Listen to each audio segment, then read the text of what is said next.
மது அருந்த liver problem வரும், pancreas கெட்டு போங்கிறாங்க.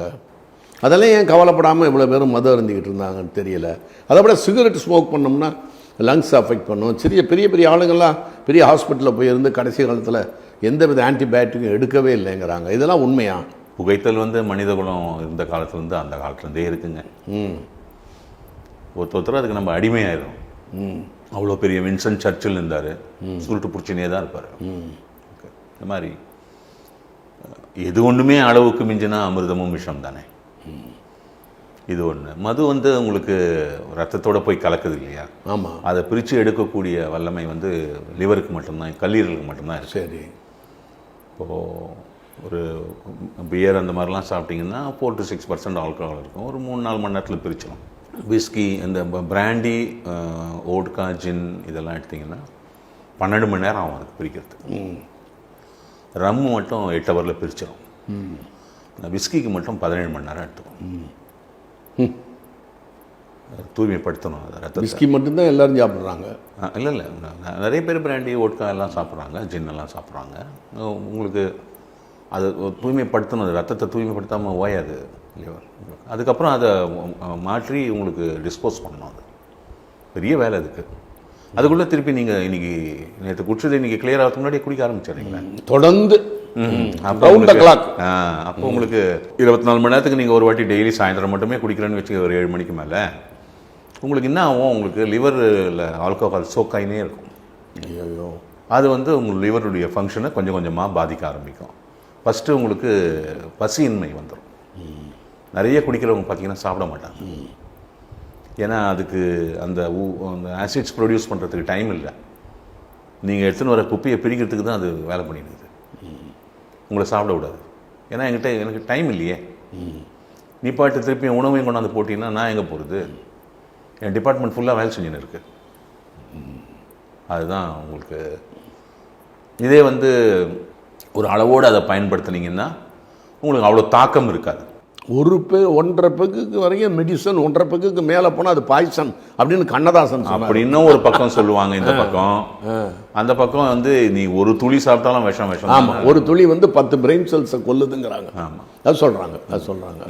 ஆனால் இந்த 4:30 மணி 5 மணிக்கு தான் ஹார்ட் அட்டாக் வருது இல்லை, அந்த நேரம் தண்ணி அடிக்கிறவங்க ஹார்ட் அட்டாக்ல சாக மாட்டாங்கங்கிறாங்களே, அதெல்லாம் உண்மையா? அதெல்லாம் நீங்கள் ஒரு அது என்ன 4:30 மணிக்கு என்ன வருது அது ஹார்ட் அட்டாக்கு காலையில்? அதாவது உங்களுக்கு என்ன ஆகும்னா, உங்களுக்கு இப்போ ஸ்பைனல் கார்டு இருக்குது பாருங்கள், தண்டுவடம். அது வெர்டிகலாக இருக்குது. நடக்கிறோம், எல்லாம் போகிறோம், கொள்கிறோம். படுக்கும்போது ஹரிசாண்டல் மோடு வந்துடும்.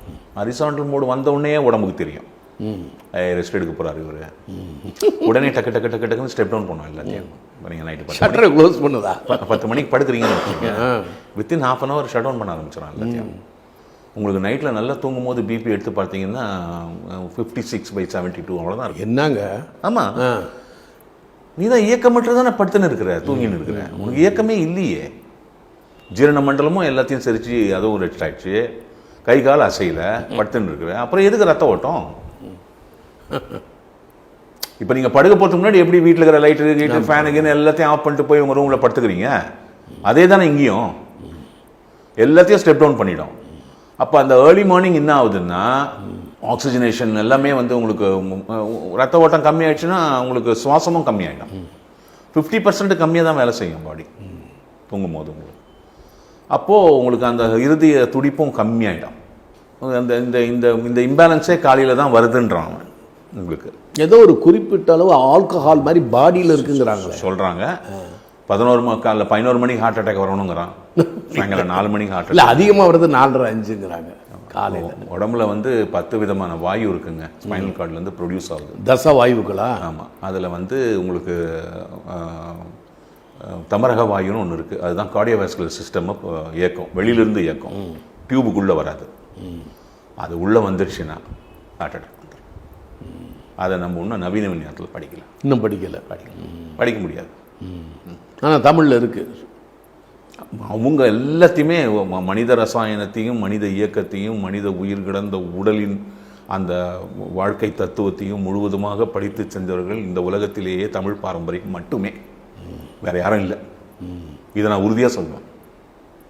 இந்த இதை நான் பித்தவாத எந்த ஸ்டேஜில் ஒன்றா எந்த விஞ்ஞானி கூட ஒன்றாலும் பேசுறதுக்கு தயாராக இருக்கேன். எவ்வளோ விஞ்ஞானிகள் எவ்வளவோ வந்து பேசிட்டு தான் போகிறாங்க. சரி சரி. பட் அவங்களால அந்த இன்புட்டை எடுக்க முடியல. ஏன்னா அவன் மிஷினில் அது காட்ட மாட்டாங்க.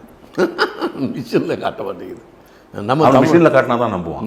ஆமாம் ஆமாம். மனுஷன் சொன்னால் நம்ப மாட்டான். இல்லைன்னா ஜூடோ சயின்ஸுமா. ஆமாம் ஆமாம் ஆமாம் ஆமாம். ரொம்ப நம்ம பேசணும்னா நம்மளை காலி பண்ணிடும். இது வேறையா? ரொம்ப பேசுகிறாமா இந்தியன்ஸ் ஆர் ஓவர். ரொம்ப பேசுகிறான். ஏன்னா நமக்கு தொண்டை வறண்டு போகாது, அவனுக்கு தொண்டை வறண்டு போகும்.